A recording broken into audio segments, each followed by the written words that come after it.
Funny seeing you here, friend. What's going on? Welcome back to Football Therapy with me, your host, Jan. I hope you're doing well, mate. I really do hope that. Welcome back to Chelsea News. There is lots of Chelsea news. The England squad's been announced. Emma Hayes could have had quadruple her salary at Chelsea. Raheem Sterling could face a ban. And Cherki could come to Chelsea or somewhere else for very little money indeed. Of course, a player that we did report a lot on closely in the summer transfer window. So, thank you for joining me. Strap yourselves in. Consider supporting the content if you want to, simply by dropping a like. And you're welcome to subscribe as well. Join the Football Therapy community. Hit the bell if you choose to do so. All right then.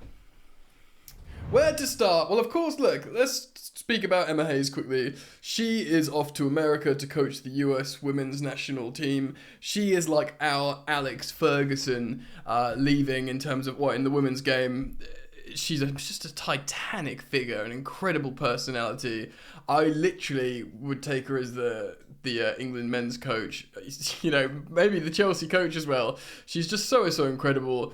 Nizar Kinsella reported that Chelsea was so desperate to keep hold of Hayes that we were willing to offer her a deal worth 4 times, deep that, 1, 2, 3, 4 times her current wages, to quadruple her wages. But despite that, it's thought their deal could still not match the reported £1.3 million a year that she is set to earn in America. It's understood Hayes is seeking a better work-life balance, which is thought to be a key factor in her decision. Emma Hayes actually started coaching in America before she came over here, but she found her success at Chelsea. She's been with us for over a decade, bro, so she's probably thinking, it's just time to go. Of course, the only trophy that she hasn't won with the Chelsea women is the Champions League, but she has an opportunity to do so, and imagine if they do it this season. Oh, incredible scenes. I know Chelsea were desperate to keep Eden Hazard, and we offered him silly money to stay. I think more money than he ended up getting paid at Real Madrid or something similar, which by Chelsea standards, I know we pay a lot of money, but we don't pay Galactico money. To quadruple her salary, that must have made her call her family like, guys. But still, look, she's obviously made the decision. But I wanted to reflect on that and give my commentary to that story, because I feel better that we tried what would seem like everything we could do to keep her at the club. And look, man, quadrupling her wages is definitely out. I can sign off on that, Chelsea. We tried. Okay? Cool. So, England. Gareth Southgate. I was going to say something rude about him, but look, he deserves respect. And he also deserves to be replaced, in my humble opinion. Look, he has made his England squad. Only two England players have been called up. Chelsea players. Of course, is Levi Colwill and Conor Gallagher, neither of which will start for England. But if you look at, England squads, they're riddled with Chelsea Academy players, like Declan Rice, Gerhi, Finketi's been called up again. They're all Chelsea Cobham graduates. There's more. I just can't think of them. Gareth Southgate spoke about this. Of course, I'm looking at Cy Phillips' Twitter here. He's also spoken about Gusto and Ugachukwu, who have been called up for the France U21s. Interesting that Gusto hasn't gone to the seniors again. I think he went in before because of an injury, but he did well, and he's very much in there. Gusto's 20 years old still, so he's got plenty of time. Gareth Southgate has spoken about Raheem Sterling. He says there's not been a falling out between him. More on Sterling shortly. And the door is open still for the Euros. He's a crucial part of what we've done historically. He was England's best player in Euro 2020. And he says, who do we leave out to put him in? I don't know. Marcus Rashford, who's so off form. It's crazy. At least, Sterling this season has been granted against smaller teams, but he's scoring multiple goals against Luton. He was involved in all 4 goals against Burnley. And, he was important in terms of actually finally getting Jackson to score goals on the break against Tottenham. Sterling hasn't been great, but he still shows moments. How he's not being picked for England? It's not a disgrace, because it's not like he's like the man for Chelsea, but come on. Southgate, if you want to keep picking your boys from history, if you want to keep picking Calvin Phillips for vibes and Harry Maguire because, you had a romantic relationship a few years ago, that's a joke. you can pick Sterling because he's been so good for England. I think it's mental. The fact that he's picking Rashford over him is chicken oriental, but he says there hasn't been a falling out, unless this is just more experimentation from Southgate, and come the Euros, he's just going to call them up because it's business time. He probably feels like you got nothing to learn from 28-year-old Sterling. Maybe. Look, I'm an England fan, bro. I want to win, whatever works. Sterling's not the most formed player, but I feel like maybe it's Chelsea bias, but he should definitely be getting called up. You silly sausage, Southgate. Southgate speaks about Reece James. Of course, Reece James. Walker is still amazing for England, by the way. He's 33, Walker, but the way, for speed, to have Mudryk on toast for speed, 11 years older than him. Yeah, as an England fan, start Kyle Walker for now. I've got no issue. But, you call Reece James up because you can play him at right back. He didn't do a man of the match performance in midfield. Anyway, Southgate spoke about the Reece James, quote, James doesn't feel like he's quite ready after recent injuries. I wanted to call him up. Good. So that's not on you, Southgate. Clearly, you've got an amazing player in James. But it was on Reece. He obviously had a phone call. He's like, look, Gaffer, I'm only just getting back from injury. I need to go slowly. I'm doing this rehab. I imagine, this is not me reporting news, this is speculating. He's probably got this rehabilitation system, project system. Plan is the word I'm looking for with Chelsea and the Chelsea doctors. And they probably don't want him to go away and do different kinds of training to jeopardise his rehabilitation at Chelsea. That's my speculation. So he says, he wants to call him up. No issue there. And interestingly, he spoke about Cole Palmer. He says, Cole Palmer is starting to play well, but we have so much competition in that area. I'm going to correct Gazzy Southgate here and let him know that Palmer has been playing well all season for Chelsea. He's been running things for Chelsea. And he offers that little bit of swagger. I mean, why are we even I'm about to switch stories because it does feel like wasting time a little bit with Southgate's nonsense. Because again, I love Rashford when he's in form. On the right hand side, he can be devastating. But, Palmer is in such better form than Marcus Rashford. I know they play different sides. But, it's just play the good foot and blast. Transition? There we go. All right, we're going to talk about Raheem Sterling's potential ban in a minute. Caught offside, though, is written about Cherki. Remember him? He's the French under-21s attacking midfielder playmaker who has got pretty darn insane creative numbers, or certainly did last season. Granted, I haven't done a deep dive on him this season. I could do on another video, an X-value deep dive. But, Chelsea looked at him quite a lot, and I know some people were huge fans of him. A friend of mine, Alex Goldberg, the Byline podcast owner and host, he's a massive stan of Cherki, and I know others are as well. The Court of Side website writes this. French midfielder Cherki has been linked to a move away from Lyon in recent months. Several European clubs are reportedly keen on the 20-year-old playmaker, including Premier League clubs, Chelsea and Newcastle United. The midfielder's current contract expires in 2025, so we're nearly in the 18-month zone, which is when clubs want to sell. The Ivan Toney vibes. Chelsea and Newcastle are reportedly following the situation closely, and it remains to be seen whether they will decide to make an offer for him. As a report from Fichajes,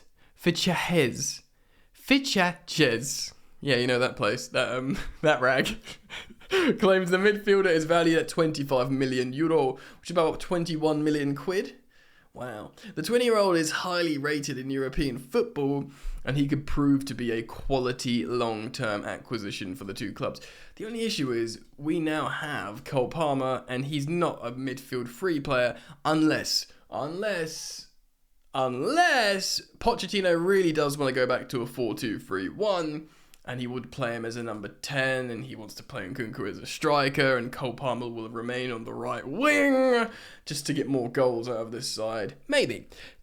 Pochettino does love a 4-2-3-1, but he's had to move away from it of late, because Chelsea, We're struggling. Chelsea could certainly use more craft and technical ability in their midfield. Cherki would help create goal-scoring opportunities and add more creativity and vision in the final third. Chelsea have struggled for goals over the past year, and the 20-year-old would certainly improve them going forwards. Granted, yeah, yes, I agree, but at the same time, if you look at like the creative, progressive stats and passing, Cole Palmer is right up there. Players aren't getting onto them. I feel like it's just finishing. If you look at the expected goals metrics, Chelsea is still very high. Cherki is not a finisher of chances. He is a creator of chances. I know people are wild on the idea of signing him. If you look at what he can do with football, it's terribly exciting. And maybe, I don't know, maybe we just need a little bit of that sexy creativity.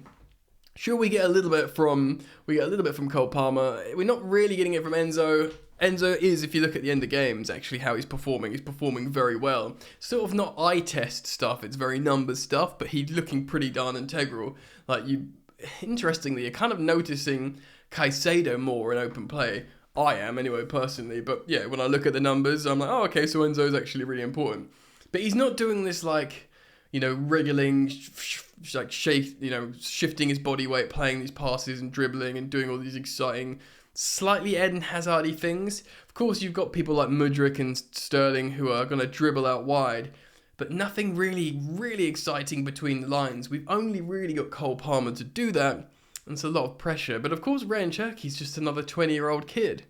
We've been speaking about bringing in seniority to the front line, like an Ivan Toney, a Victor Osimhen, whoever you want. Anyway, let me know what you think about Ryan Cherki, because Chelsea apparently still in the mix. Let's talk about Sterling. Alright then, Nizar Kinsella writes on the Evening Standard, Raheem Sterling could face a ban after appearing to throw an object back into the Tottenham crowd during Chelsea's 4-1 win on Monday night. The FA are investigating footage released on Chelsea's own TikTok account. They've done themselves over. Which showed an object striking Cole Palmer in the leg after he equalised through a penalty. By the way, obviously I'm laughing because of the TikTok, Chelsea's own footage. This is obviously abhorrent behaviour. I know it's been in football for ages. Certain chanting is really, really awful. Throwing stuff towards footballers. They're paid to do a job. They should be safe within that. It can be theatre. They can give some back to the crowd in terms of verbals and, banter and all that kind of stuff. But you can't, you pay your money to go watch football, not to throw stuff at the players. Quite frankly, you're a dickhead if you do that. And you probably know you are. Yes, as the players moved away to restart the match, Sterling appeared to bend down, pick up and throw the item back into the crowd before joining his teammates. The incident was not spotted by officials, but now is being reviewed to determine whether any action needs to be taken on Chelsea's own TikTok account. Tottenham forward Richarlison was previously banned for one match for throwing a lit flare back into the... Yeah, that was a lit flare! And that was so obvious that all the cameras got look at this lit flare, I'm going to launch back at you. But this could have been anything. This could have been something very small and light. Didier Drogba was also banned for 3 matches in 2008 for throwing a coin at Burnley supporters. Yeah, that is no good from Drogba. Sterling excelled during Chelsea's win and set up the crucial second goal, which broke down a stubborn 9-man Spurs defence. Naz, love you to bits, amazing journalist. That is probably the opposite of a stubborn defence. They were doing an NFL one-man bank on the halfway line. That is the opposite of a stubborn defence. If anything, it was stubborn Chelsea finishing. Anyway, let's not get hung up on that. Both Christian Romero and Udogie were sent off, ill-tempered. Of course, it was an ill-tempered derby where Jackson scored, probably one of the worst hat-trick performances I've ever seen, but we move and we're happy he got it.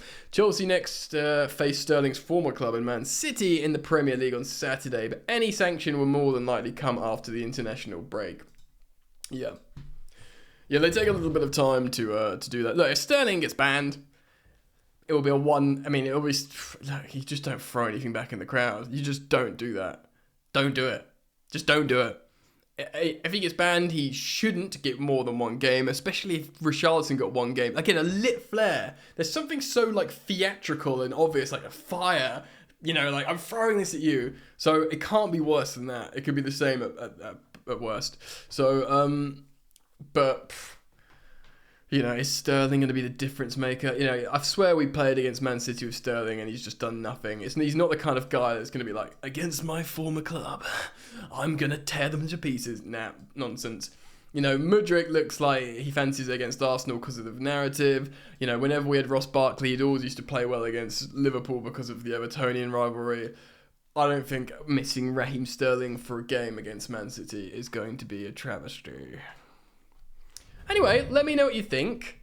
Comment down below. I will be reading the comments. I love you reading what you guys have to say. Of course, tomorrow I will be doing a preview of sorts for the big game against Man City. And any and all big stories that pop off, I will react and report here. So do make sure you hit the bell when you're subscribed. If you are already subscribed, just ensure that all notifications are turned on, because I don't want you guys to miss any content, and that can happen on the YouTube. You know? Alright, look after yourselves, and hopefully I'll see you back here very soon. Peace.